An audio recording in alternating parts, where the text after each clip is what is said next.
आता मला माझ्या मनासारखा जॉब मिळाला, सकाळी दुपारी आणि संध्याकाळी. म्हणूनच मी राजीनामा दिला.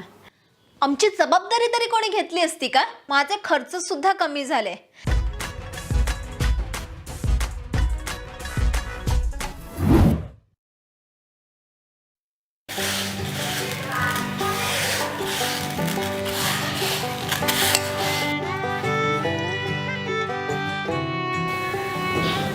शार्दूल,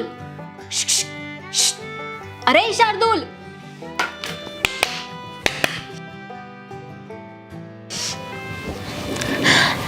अरे शार्दूल, उठ. अरे काय उत्तर लिहिता लिहिता झोपलास? थोडक्यात उत्तरे द्या सांगितलं होतं ना. चल लवकर लवकर सगळ्या प्रश्नांची उत्तरं लिही आणि मला दाखव, कळलं का? अरे हाय, हॅलो, नमस्कार, काय म्हणताय? कसे आहात? ठीक आहात ना? थांबा, थोडीशी माउथ पब्लिसिटी करून घेते. हे शिकवते त्याचं. Welcome welcome to my online private tuition classes, Pragati tuition classes. इयत्ता 1ली ते 7वी सर्व विषय ऑनलाईन. झालं, पब्लिसिटी करून झाली. हा, बरोबर ओळखलत तुम्ही. अहो मी टीचरच आहे.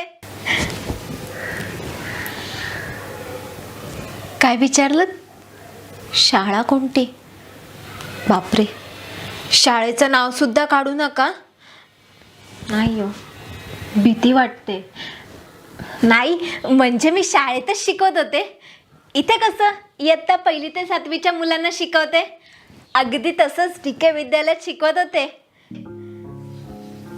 बरं चाललं होतं आमचं, पण हा कोरोना आला आणि सगळीच वाट लागली. लॉकडाऊन लागलं, शाळा बंद झाली. अहो मुलं पण येईनात, करणार काय? त्यानंतर आमच्या शाळेने सगळ्यात पहिले काम कुठलं केलं असेल? आमच्या शिक्षकांचा पगार कापला. डायरेक्ट अर्धा पगार कापला. त्यानंतर नवीन वर्ष सुरू झालं. जून महिना आला. आम्हाला वाटलं आता तरी शाळा सुरू होईल, मुलं येतील, आम्हाला शिकवायला मिळेल, आमचा अर्धा पगार अख्खा होईल. पण कसलं काय, हे लॉकडाऊन संपेच ना. मग त्यानंतर सुरू झाल्या या अशा ऑनलाईन शाळा. अहो त्याचीच तर जबाबदारी शाळेने आमच्यावर दिली. हे असं घरातून मुलांना ऑनलाईन शिकवायचं. त्यासाठी तर हा मागडा लॅपटॉप घेतला. इंटरनेटचं कनेक्शन नव्हतं, ते इंटरनेटचं कनेक्शन सुद्धा घेतलं. याचा खर्च कोण देणार? हे म्हणजे ना असं झालं की कमाई अर्धी आणि खर्च डबल. आता तुम्हीच मला सांगा, हे कमी होतं का? त्यात अजून भर पडली. अहो आम्हाला लोकांच्या घरोघरी जाऊन चेकिंग करायला सांगितली. ऑक्सिमीटर, टेम्परेचर लेवल सगळं चेक करावं लागायचं. असं आम्ही लोकांच्या घरोघरी जाऊन चेकिंग करत असताना एक दिवस मलाच कोरोना झाला असता तर? साधा आमचा खर्च तरी कोणी केला असता का? आमची जबाबदारी तरी कोणी घेतली असती का?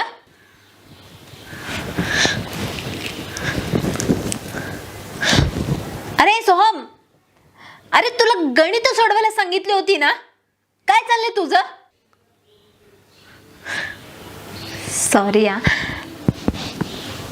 तर मी काय म्हणत होते, आमची जबाबदारी तरी कोणी घेतली असती का?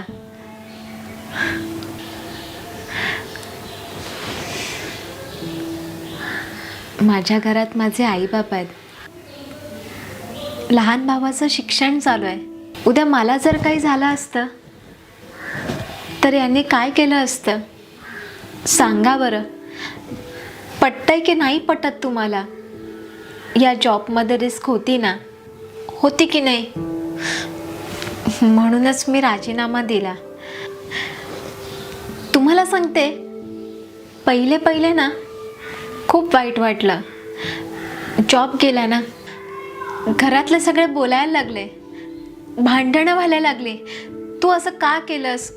नोकरी का सोडलीस? भाऊ सुद्धा हे सगळं ऐकून खूप टेन्शनमध्ये आला. कारण बाबा रिटायर झाल्यावर घरात कमवणारी मी एकटीच होते ना. मग एक दिवशी माझ्या डोक्यात विचार आला की अरेच्या, ऑनलाईन शिकवण्यासाठी मला शाळेतल्या शिक्षकाचीच नोकरी कशाला करायला पाहिजे. घरात लॅपटॉप आहे, इंटरनेट आहे, जशी शाळा तसे ऑनलाईन क्लासेस. आता मी माझा ऑनलाईन कोचिंग क्लास सुरू केलाय. ऑनलाईन कोचिंग क्लासेसमध्ये सुद्धा खूप पैसा आहे. फक्त तुम्हाला ऑनलाईन शिकवता आलं पाहिजे. बघा ना, आता मला घरातून बाहेरही पडावं लागत नाही. माझे खर्च सुद्धा कमी झाले. अहो, मी घरात बसून मुलांना ऑनलाईन कॅमेरा समोर शिकवते आणि अशा वेळेला मी कितीही विद्यार्थ्यांना कधी पण शिकवू शकते. अगदी तुम्ही म्हणाल तेव्हा सकाळी, दुपारी आणि संध्याकाळी. बघा ना, आत्ता सुद्धा संध्याकाळची 5ची बॅच चालू आहे. ए कार्ड्या, अभ्यास कर. ते चालत असतं. मुलं अभ्यास सोडून झोपा खूप काढतात. अहो, शाळेत पण असंच करायचंय. तुमचा गैरसमज नको व्हायला की फक्त ऑनलाईन ट्युशनमध्येच मुलं झोपा काढतात.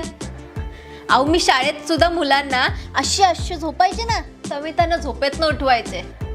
झोपेत न उठवायची सवय मला, म्हणून तर उठवते. जाऊ दे. आता मला माझ्या मनासारखा जॉब मिळाला. सगळी त्या करोनाचीच कृपा. आणि हो, तुमच्याही मुलांना जर ऑनलाईन प्रायव्हेट ट्युशनमध्ये इंटरेस्ट असेल ना, तर कॉन्टॅक्ट अहो मी प्रगती ट्युशन क्लासेस. इयत्ता 1ली ते 7वी सर्व विषय ऑनलाईन.